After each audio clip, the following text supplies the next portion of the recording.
I think Biden's performances have been inconsistent. Certainly he had a very bad night with the debate, and then he's had other nights like the State of the Union where he was on script, if you will, but then he mixed it up with the hecklers from the GOP.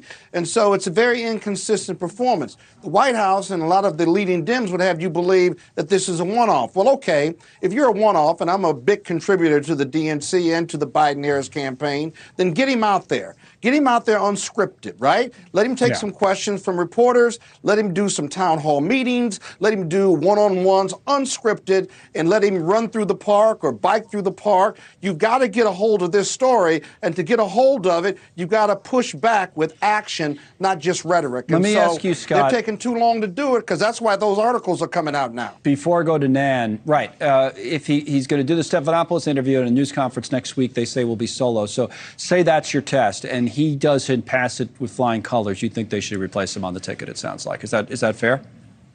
I think that there's a lot more analysis that goes there. There's $240 million in reasons on why he should stay in. But if he can't do it on his own, right? We know he can govern, and we know he's got good government support and people behind him. But if they've been hiding him for the last year or two, right, then that's the worst nightmare, not just for Democrats, but for the country as well as donors and grassroots people, because we're only 5 months out now. I'm not ready to say replace him yet, but I really do want to see him, as the young people say, freestyle. And we haven't seen him freestyle in a while. You're going to get this trickle down, and it's going to trickle like Life of a Thousand Cuts, if you will.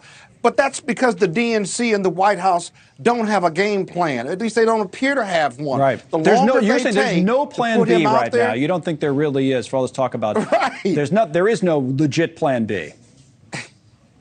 At least we don't know about it. Now, you know I represent white-collar criminal defendants. I'm in crisis every day of my life. I know one thing. You got to have a plan, and you got to manifest that plan so you can take control of the narrative, whether it's a winning narrative or not. It's not a good decision or a bad decision. It's a decision that you got to make right, and this is just taking too long. You're going to see more people calling for him to withdraw or to resign, if you will. And to keep him in a place or to hide him because of the $240 million or because he's got the best shot to win, we got to really start thinking about whether this is a real health issue more than just a political issue. So lots of different factors, a lot of different angles here. But in the end, we got some decisions to make for the country, but let alone for Biden and his family. This isn't a 25th Amendment issue because, let me tell you why.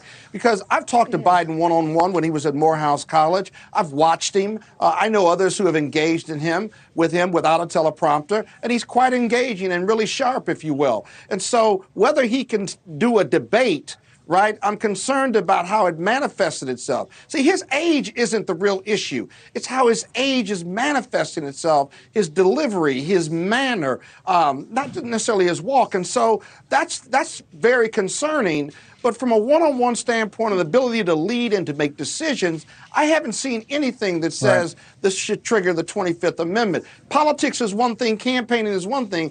The ability to govern with a great team around you, whether you agree with the policies or not, is a whole nother bucket, and I don't think we're there yet.